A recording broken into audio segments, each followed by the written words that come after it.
Good evening, and welcome to another edition of Making the Case.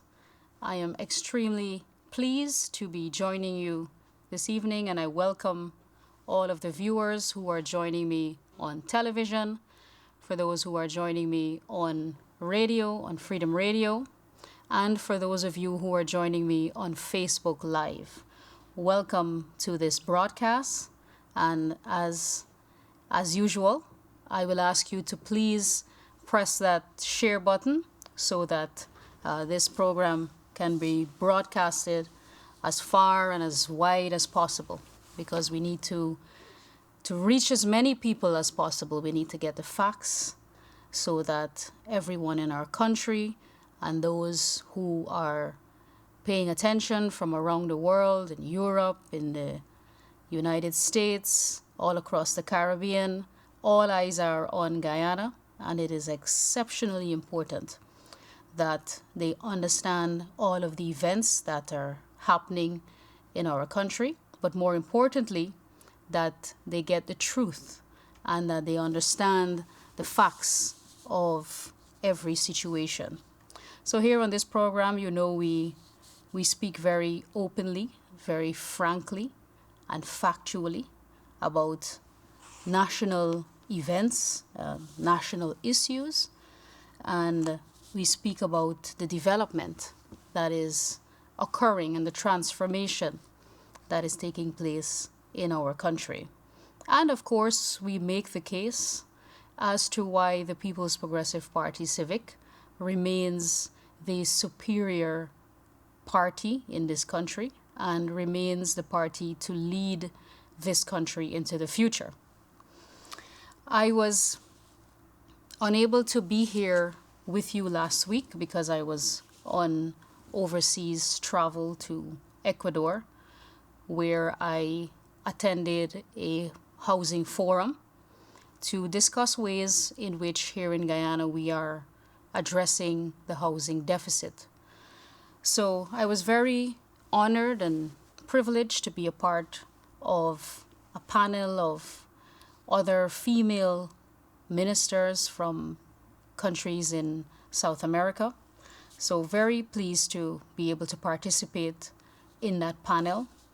And Guyana, as usual, our housing program remains the a feature, a star among those around the region, around the Caribbean, around South America and Central America, and even further afield.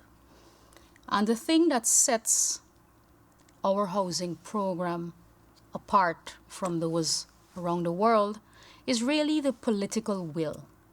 And that's the point I was making at the forum. Of course, I explained a lot about the housing program, how it operates, how we transfer land that is heavily subsidized to low-income families and middle income, and how we are constructing housing units so people can acquire home ownership as fast as possible.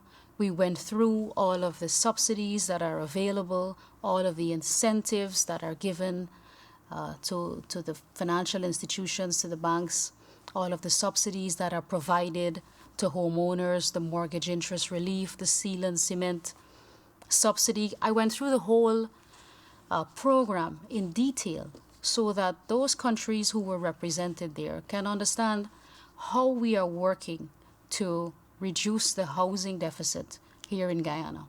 And no country has been able to respond to the needs 100% of the demand for housing. There's always a demand for housing in any jurisdiction across the world. So it is always important that new ideas are discussed and that new technology is employed so that we can access resources and that we can utilize this technology to be able to deliver housing on a larger scale.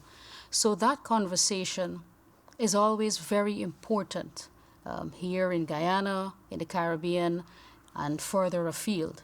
So it remains a very current issue and a very current topic. So I was very pleased to share our experience here in Guyana and to share some of the ideas on the subsidy programs that we have here, so that those other countries who are interested in implementing similar programs, we can share those ideas, and they were very happy to receive those. And similarly, we were there as well. I was there listening to what is happening in other countries and how they are addressing their housing deficit. But as I said, what sets us apart is the political will here in Guyana, because we have always supported the housing program. The PPP has always treated housing as a major pillar of our economy, and we have always regarded the housing program as very important to the development and transformation of the personal lives of our people. And because we are convinced that it has this transformational effect on people's lives, a positive effect on people's lives, that we continue to invest in the housing program. And that is what really sets us apart. And I made the point as well that from 2020 to 2023, we have increased the housing budget by over 1,000%. So that in itself speaks to the will of the government, to the will of the PPPC government, to ensuring that we continue to invest in housing and in providing housing to Guyanese.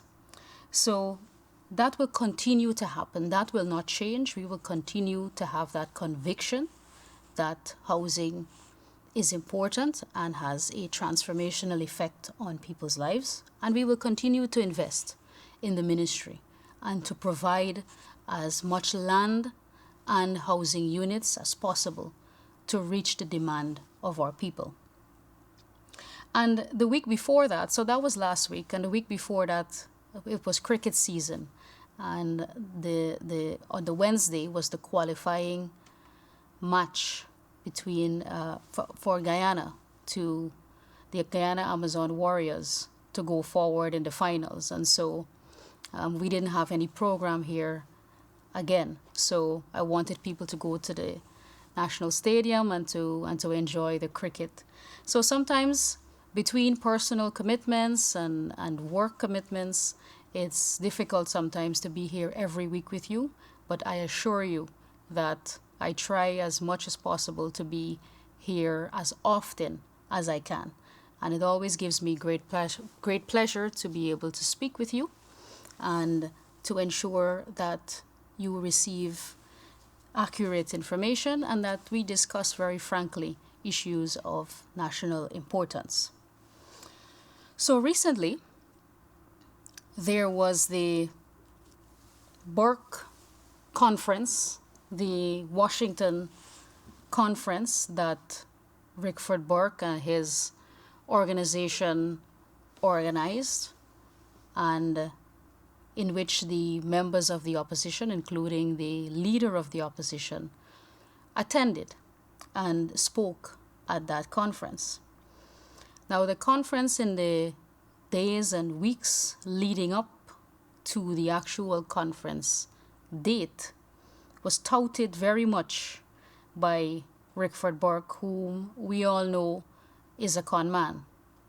And I think he may have pulled off one of his greatest con man stunts. And the victims are the members of the opposition who fell for the sweet nothings of Rickford Burke. So I looked at the conference, I read the transcript, I looked at the photographs, and what took place there in Washington is nothing short of a circus.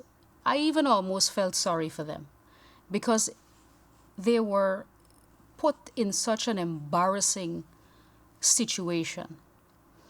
And you look around at the photos and at the live, and the camera hardly went on the audience because there were so few in attendance that when Burke or anybody was addressing the conference, you couldn't even hear the applause because there were so few people there. It was a paltry setting, it was sparsely attended, and it really was an embarrassment for the opposition and for Rickford Burke himself. But I don't believe that the man has any shame in any case. But the opposition really embarrassed themselves, not only being present in such a meager, wishy-washy type of setting, but also because of the deliveries that they made while at the conference, which was severely lacking in content, and that we have grown accustomed to.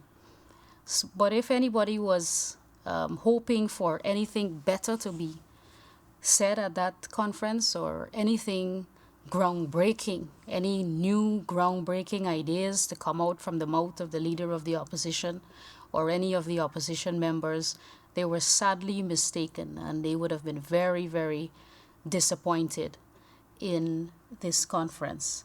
Even GHK Lal, who writes on behalf of the opposition, I read a letter from him in a day or two following the conference, and even he said that they should have stayed home, that it was an embarrassing display of their ignorance and lack of knowledge of what's happening in our country, and lack of ideas, very frankly. And according to him, they went there with their too long hand, and you know what that means in Guyana. They went there with nothing. And by their own admission, I believe it was Roysdale Ford who came out of one of the meetings with the congressional leaders, and I'll come to that in a bit, who came out of the meeting and said that, they were asked to provide evidence of discrimination and marginalization that they are alleging that takes place in Guyana. Now, if you are traveling thousands of miles across the Atlantic to go to the great United States of America to put on a conference with delegates and to meet with congressional leaders, the least you can do is go there and show some respect to the people and for their time by having evidence of your claims. And even that they could not do. And that is simply because no such evidence of discrimination and marginalization exists here in Guyana. It is a fanciful claim that the opposition continues to make. And that is their only and single talking point that they have. There is no substantive criticism of our government's program, and no holes that they can put or bore in the programs that we have here and in our developmental agenda. And so what they have to do, they have to resort to race. They cannot even resort to examples from their 5 years in office to show where Guyanese made progress in their lives. They cannot even refer to that. They have no track record of achievement of which they can refer to, and therefore they are resigned to having a single talking point, and that is that Afro-Guyanese are discriminated against and marginalized by the PPP administration. And so they're traveling the world telling everyone that without providing a single piece of evidence or any proof that such marginalization or discrimination exists in our country. And so they went all the way to Capitol Hill to gaff the people. People who were in the middle of their day. Congressional leaders were were meeting on the day that they met the members of the Guyanese opposition. They were busy trying to avoid a government shutdown in the United States, and they took those people away from their important work to listen to false allegations about what's happening in Guyana, wasting the people's time.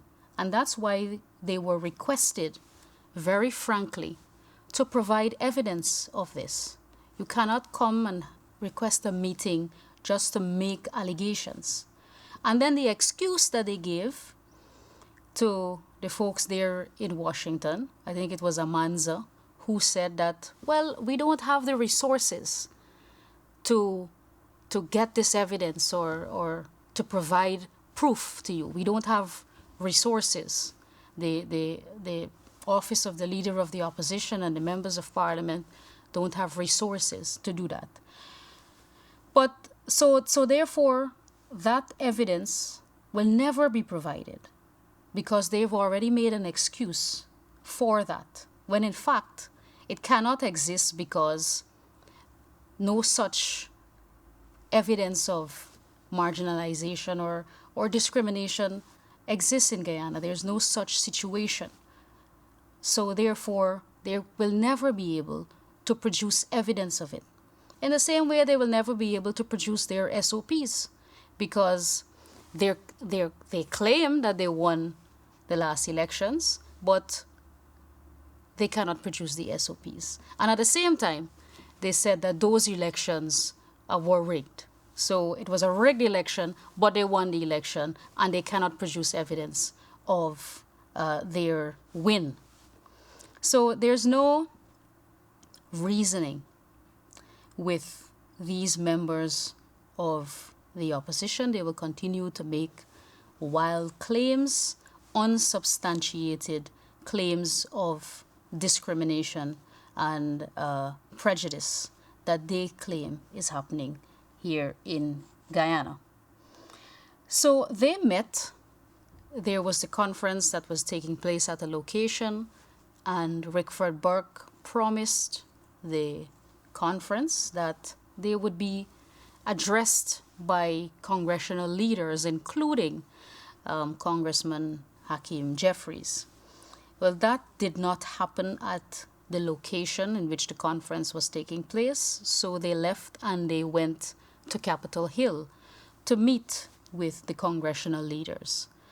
And I believe they may have met very briefly, but we never saw, and the public never saw, evidence of a meeting in which anything substantive could have been discussed. And I say that because only unofficial photos were released on social media. And if you look at the photos on Rickford Burke's page and on other platforms on social media, you will see that the meeting happened almost in passing.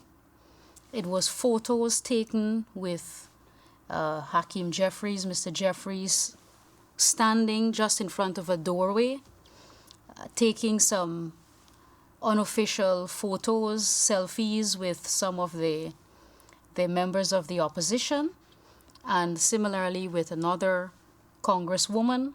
And then you saw them meeting also see them in a photograph with Nancy Pelosi in a hallway. So in none of these photos you can actually see a meeting taking place where leaders are discussing issues of national importance, where reports are being handed over, and where anybody in Washington is willing to give them the time of day to listen to what they have to say. I am yet to see any such evidence of a substantive meeting taking place. It looked to me like it was a meet and greet, and the opposition said that they handed over a dossier. Maybe they did.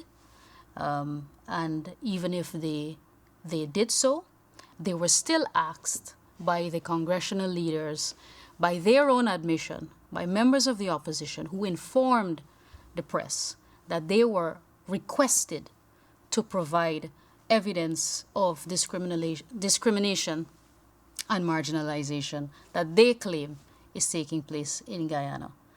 So that was basically what took place at this this very highly touted Washington conference that the con man Rickford Burke said that he was able to organize. And he's very proud of the work that he has been able to do, even though people who traditionally support them and who write in the press supporting them or being friendly to them, even though those same people turned around and said, what an embarrassing display this was for the Guyanese opposition to go all the way to Washington and to Capitol Hill and not provide a single shred of evidence of what they claim is happening in Guyana. So I believe that they should have stayed home, indeed, and that probably would have benefited them more than making this journey all the way to Washington to further embarrass themselves on an international platform. And so if they thought that they gained any new sympathy or any new votes from the members of the diaspora, I think they may have done the opposite, and they may have lost a significant amount of support from the members of the diaspora who were expecting some kind of groundbreaking proof of what they are saying that is happening in Guyana. So I went through, and there are pages and pages of the transcript over the 2 days of the conference. And, there is hardly anything to respond to. There's hardly anything that I can find that is important enough to grant a response to. It's the same old talking points. There was nothing new presented. So even without going through the transcript, many of you who are watching me here this evening, many of you already know what they will go there and they will say. They'll say that the PPP is not inclusive, and that was one of their main talking points, that they're calling for inclusive governance. But the important thing to note here is that the APNU or the PNC AFC only desire to have inclusive governance when they are in opposition. When they are in government, there's no talk of inclusive governance. There's no talk about bringing the PPP or the PPP supporters to the table. There's no talk of inclusive governance then. But when they find themselves in the opposition benches, it is only then that inclusive governance becomes important to them. And what is inclusive governance by their definition? So by their definition, inclusive governance means that they, the members of the opposition, the members of parliament, the leader of the opposition, they must be consulted. They must be consulted before the government of the day, before the PPP does anything, especially in Afro-Guyanese communities. So they want the president and the ministers to consult with them on the development of the lives of Afro-Guyanese. And that if we don't consult with them, even though the lives of Afro-Guyanese are being transformed under a People's Progressive Party civic administration, even though their lives are being transformed through policies and programs that our government is implementing, it's still not inclusive. And it's not inclusive because the opposition members are not a part of the consultations or included in those programs. So that is inclusive governance by their definition. But President Ali has been very clear that whenever he has to consult with the leader of the opposition, constitutionally, he will follow that. He will follow the constitution and ensure that he consults with the leader of the opposition and that we go to parliament, we have our debates, the budgetary allocations are made through the National Assembly and assented to, and our programs are rolled out. But I do not understand why the president or the ministers must not go directly into communities, whichever communities, whether they're Afro-Guyanese communities, Indo-Guyanese communities, Amerindians. What is the issue with the government consulting directly with the people and finding out from our people what are their challenges, what are the issues facing their communities, and then coming up with either on-the-spot decisions to remedy those challenges or going back, meeting with the cabinet, or going back to our respective ministries and coming up with solutions to ensure that we improve people's lives.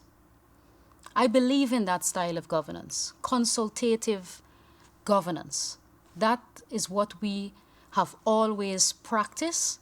It is the philosophy and the ideology of the PPP from long ago. This is not a new idea or a new practice of ours. This has always been the practice of successive People's Progressive Party civic administrations, to govern in a consultative way.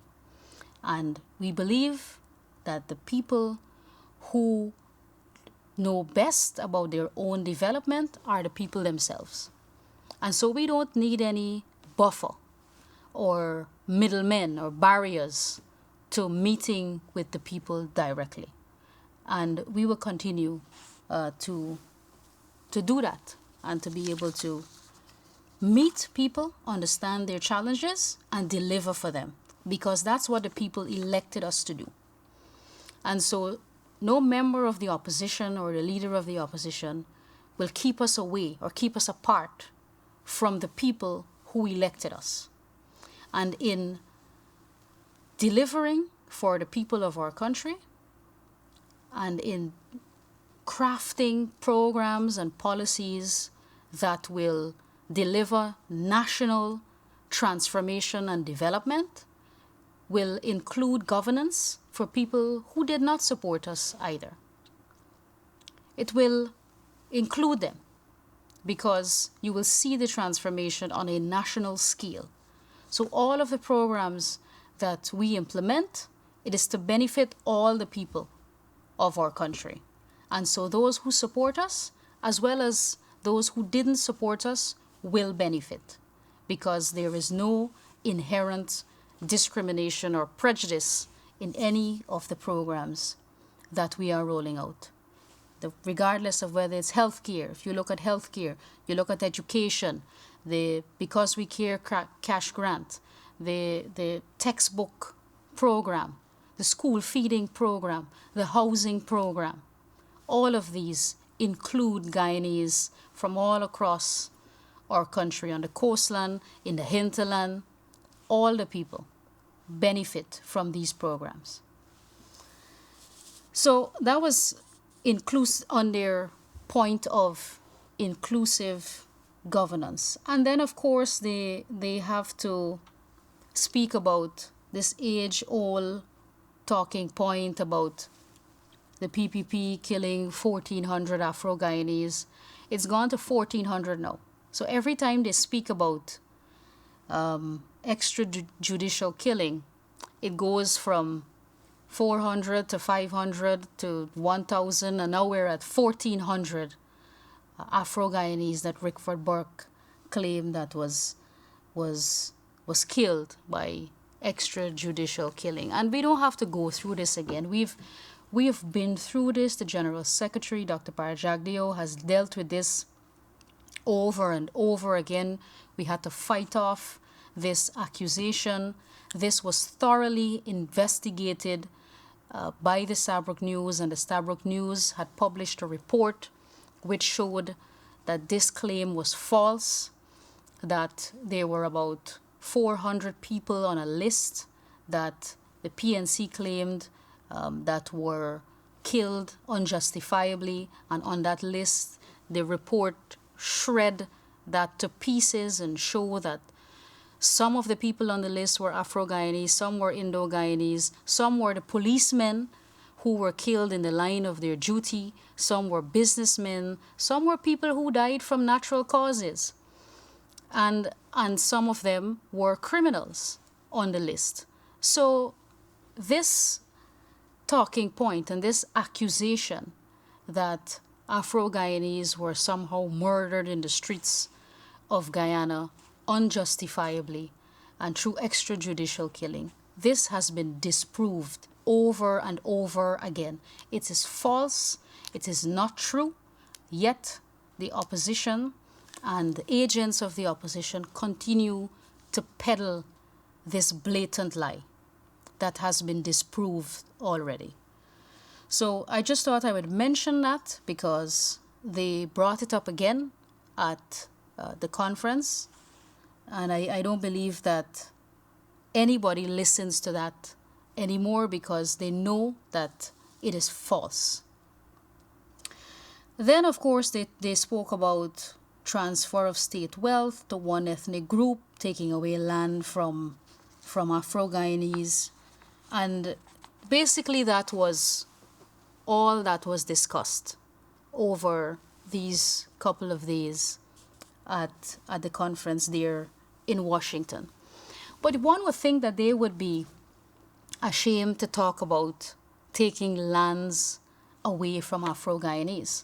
Apart from the fact that it is a lie and it is not true, we know that under a PPPC administration, and especially now over the last 3 years, and especially through the housing program, that we have been allocating lands to Guyanese all across the coast through our housing program, and that Afro-Guyanese are more likely to receive a piece of land now under a PPP administration than they were under the 5 years of the APNU AFC coalition government, because we know who got the lands during those 5 years in office.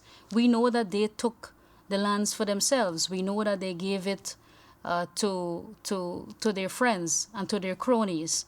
We know that Amanza took land for herself, that the Figueras in Linden took land for themselves, that Trevor Ben, who was the Commissioner at Lands and Survey, had a racket going on there, that there was no housing program. We recall all of these events of a not so distant past. We know who got the lands in Linden. The Lowenfield got land that could have built 1,000 homes for the people of Linden. Instead, they took it for themselves, in the same way they took scholarships for themselves, and they looked after themselves and their families. They didn't watch out for ordinary people or for Afro-Guyanese. They didn't even look after their own supporters. They completely neglected their own supporters, and they helped themselves to the state resources. So they should be ashamed to talk about Afro-Guyanese being dispossessed of land. That should be a talking point they should stay far away from, because they were the oppressors during those 5 years when they had the power to empower Afro-Guyanese or to do anything for the upliftment of ordinary people, whether they be Afro-Guyanese or Indo-Guyanese or whatever race or religion or wherever they live. Because when you're in office, you're in government, you have to deliver for all the people of our country. And that's what we've been doing. And that's the example that we've been setting by designing programs and crafting policies that benefit all the people equitably across our country. And so they should be ashamed to talk about who's getting land when they didn't issue land to ordinary people when they didn't invest in the housing program. For almost 3 years, no capital budget for the housing program. And I've spoken about this too many times, and even in the floor of the National Assembly, about the lack of investment in housing when they were in office.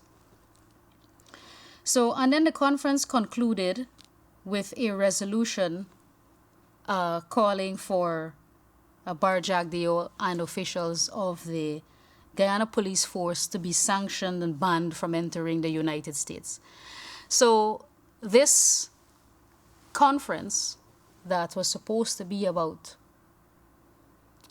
discrimination, marginalization, prejudice that's taking place in Guyana boiled all the way down and became fixated on our General Secretary and leader of our party. So, it's a shame that the opposition, the leader of the opposition, fell for another con man stunt of Rickford Burke, went there, further embarrassed himself, embarrassed the party, because this is what Burke does for a living.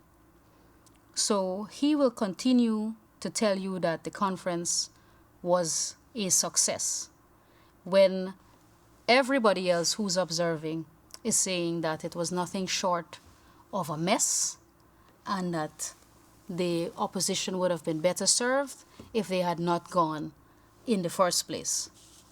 But in looking for attention, they couldn't help themselves. And so they went there nonetheless, even though they had no evidence and no proof to support their allegations against our government. So I saw also that Norton was speaking about a people-centered development strategy, and I don't know what he means by this, because had he been able to elaborate in any meaningful way about what that means or about what his plans are for the future of our country, then the congressional leaders would not have needed to request from him and the other members of the opposition a clear development path for Guyana.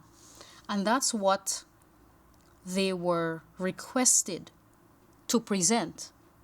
And that was a quote, to present a clear development plan. So therefore, they did not or were not in possession of a clear development plan that they are responsible for crafting and that they will be implementing should they take office. And that's why the congressional leaders had to request that of them. So I don't want to spend any more time on the Washington conference that never was. It was a conference that never was, that never took off. And I want to speak, I'm going to shift gears and speak a little bit now about a topic that I did not get to discuss a few weeks back that was actively going on. And that was the sugar workers' strike that was happening a few weeks ago, and in which Kemraj Ramjitan, member of the opposition, who was very vocal and even visited the sugar belt and spoke with some of the sugar workers who were calling for a severance pay. Now, this was very striking to me, and I believe that we should talk about it because we need to analyze what this means. Now, these are people, Kemraj Ramjitan and the others from the APNU and the AFC, who, like I said, were not in office a long time ago. 2015 to 2020, was just the other day. But we continue to feel the effects of the mismanagement that took place during those 5 years. And we're suffering the consequences of their leadership even today. When you look at what's happening at GPL, for example, and the president addressed the nation on the GPL issue. And if time permits me, I will go there as well. But we can speak about any topic and we can explain exactly what is happening in that sector and people in a way that people can understand how we have gotten here. And in the same way, when you see today that members of the opposition, and in particular, Kemraj Ramjatan reaching out to sugar workers and suddenly developing a care and concern for sugar workers, then you really have to ask yourself, question yourself, who are these people? And why should they be allowed today, after we saw what they did to sugar workers and what they did to the sugar industry, why they should be in the sugar belt, why they should be speaking on behalf of sugar workers when they are responsible for the destruction of the sugar industry. They have no moral authority to speak about sugar and speak to sugar workers because they are responsible for the destruction of those people's lives. So what is their record in the sugar industry? We know that they closed several estates. We know that they fired over 7,000 sugar workers. They put those people on the breadline and they didn't pay them any severance. It was the PPP represented by Anil Nandalal, who's now our Attorney General, who represented those severed sugar workers, took them to court to get severance pay for those sugar workers. The government of the day, which was the APNU AFC coalition, was fighting in court not to pay severance. They closed the sugar industry, several estates, even though a study that they commissioned and paid for, a feasibility study that they commissioned, which recommended that the sugar industry not be closed, in spite of being in possession of a report, of a study that advised them against closure of the estates. They still went ahead and closed it nevertheless. A most vindictive and cruel act that they did to sugar workers and to their families. They now want to go and speak to those sugar workers and to claim that they represent sugar workers now. When a few years ago, not so long ago, they were the cause of the destruction of the industry and the lives of those people. Why do you think the study said that advised against closure? Because the effects were going to be catastrophic on the economy, on the social lives of those people, their economic lives, as well as their psychological health. And that is exactly what happened when the sugar industry was closed and those 7,000 workers were sent home. We saw how it took a toll on their lives financially, socially, and psychologically. And today they are still reeling from the effects of the closure of those estates. And then they not only closed a few, they also starved the remaining estates of capital investment. So we were never able to get back to the production levels that we experienced in the past. A most vindictive act. And so in spite of the report advising against it, they did it anyway, which demonstrated a clear act of vindictiveness against sugar workers who were perceived to be PPP supporters. And I have a clip lined up from a presentation that the same Comrade Ramjatan was making in the National Assembly on this matter. And I want you to hear it from himself in his words. So I'll ask the operator to please air that clip right now. You know, Valda made a statement recently that she will get some employment for her people. You want to say that that is wrong, but when you make all the time stating that you got to employ sugar workers, that is not wrong. That is not jobs for the boys. Oh, that is not jobs for the boys. You know, if it's anything, it is also a job for the boys.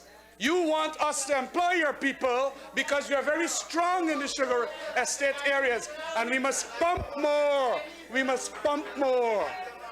No, we will certainly have to bring it to an end. So there you heard, in the words of Comrade Ramjatan himself, listen to how callously he describes the sugar workers.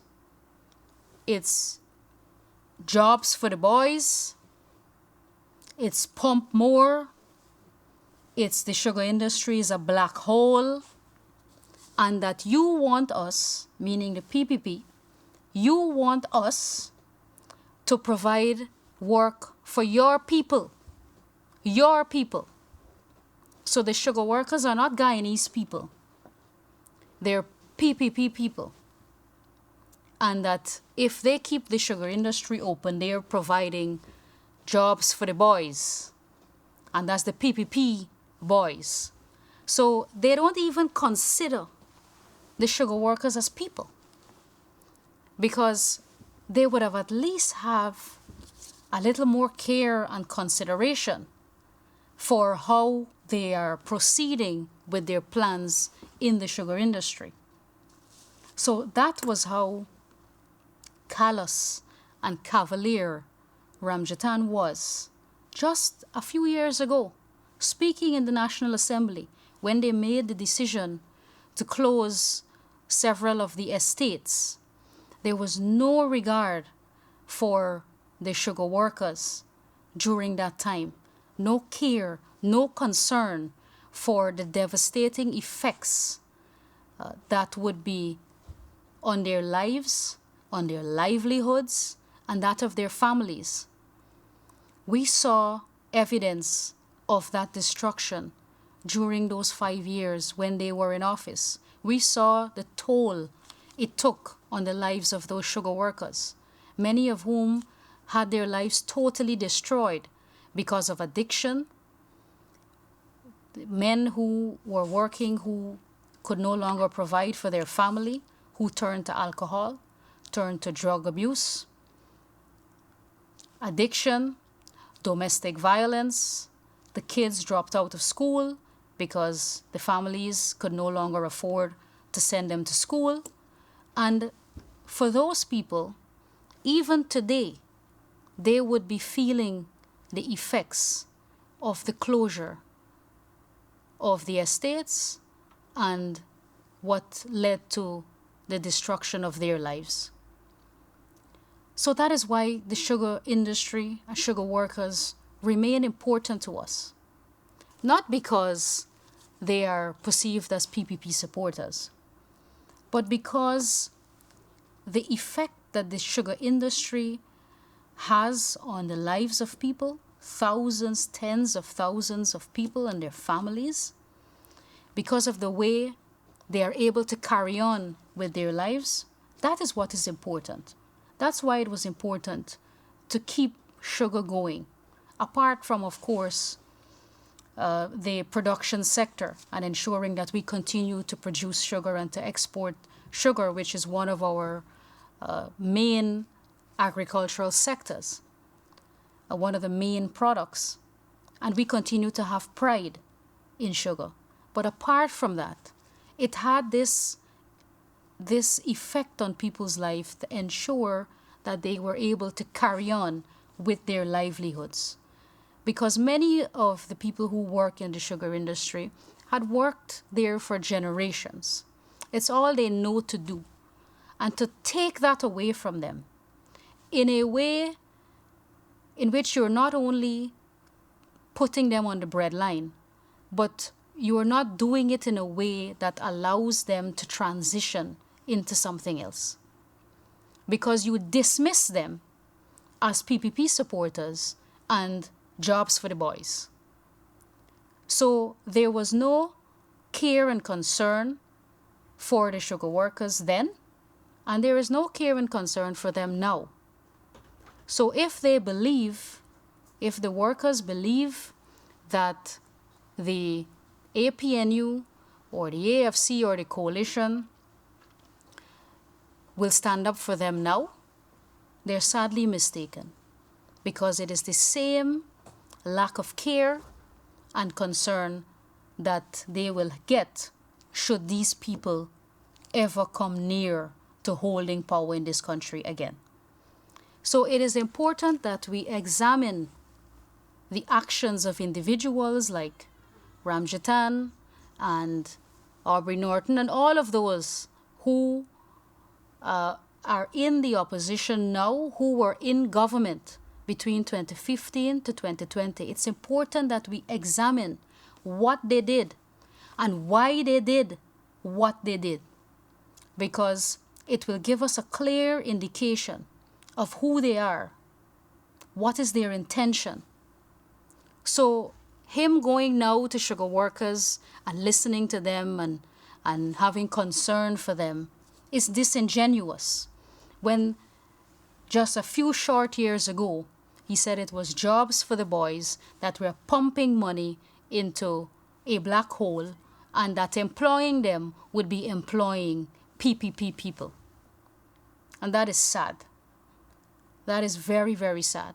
And Ramjatan has no authority to, or should not be allowed to speak to sugar workers and on behalf of sugar workers and the sugar industry.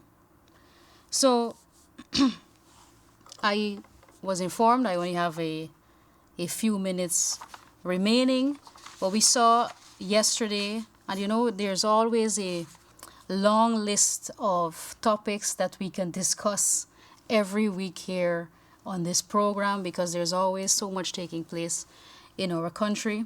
Only yesterday we saw at the courthouse there, we saw APNU protesting outside the court in Georgetown as Mingo, Myers, and Lowenfield went to court to answer charges to continue the case of electoral fraud that took place during the 2020 elections. And in this case, we know, and all Guyanese know, I don't have to present evidence of fraud.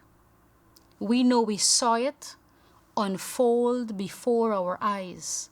We were watching it live on television. We were watching it live on social media, live in newsroom, and through all of the media outlets. We even saw people who had their phones and were recording Mingo as he was calling out fictitious numbers when they had in their hands statements of poll that had the correct number, and Mingo reading from a spreadsheet. Numbers displayed on a bed sheet that were not accurate. We saw it. That is the evidence. The whole country, the whole world saw this naked attempt to steal an election and to steal a country. Bruce Golding said, former Prime Minister of Jamaica, said there has never been a more transparent attempt to alter the results of an election. Transparent attempt. We all saw it. And in spite of us seeing it and knowing that electoral fraud took place, any political party, any sensible political party should want to distance themselves from that attempt at electoral fraud and theft. But not this APNU opposition. They have embraced it. They have embraced Mingo, embraced Myers, embraced Lowenfield, embraced Valda. And they are in front of the court protesting for the innocence of these characters whom we know and saw and witnessed attempting to rig an election and attempting to alter the results of the 2020 election. They have embraced them and they are associating themselves with this fraud. And so they took to the streets boldly yesterday in protest as this case is being called up in the court again. So this is what we have to live with. This is what we see from an opposition every day. This is what they embrace. And then they talk now about democracy and that they have a democratic culture and that the PPP does not. But they have their supporters in the hot sun in front of the court protesting against justice being served to the people of our country for the attempted electoral fraud committed by Mingo and Myers et al. In 2020. They have embraced it, and they are there to support these people as they go to court to answer charges for electoral fraud. If this is not hypocrisy, then I don't know what is. So, these things, we may see them and we may shrug them off as funny because really, it can be seen as funny that the people who rigged an elections or attempted to rig an election are being embraced by the opposition. Yet they claim that they won those elections and that the PPP is illegally in office. It might seem funny because it makes no sense at all. But this is the quality of the opposition that we have here in our country. So we have to be very alert, we have to be very careful, and we have to remember these things of the not so distant past. And we have to guard ourselves against these people coming anywhere close to governing this country ever again. I believe that my time has expired. I want to thank you, all of you who joined me this evening. If you still have not shared this program, please do so now so that we can reach as many people as possible.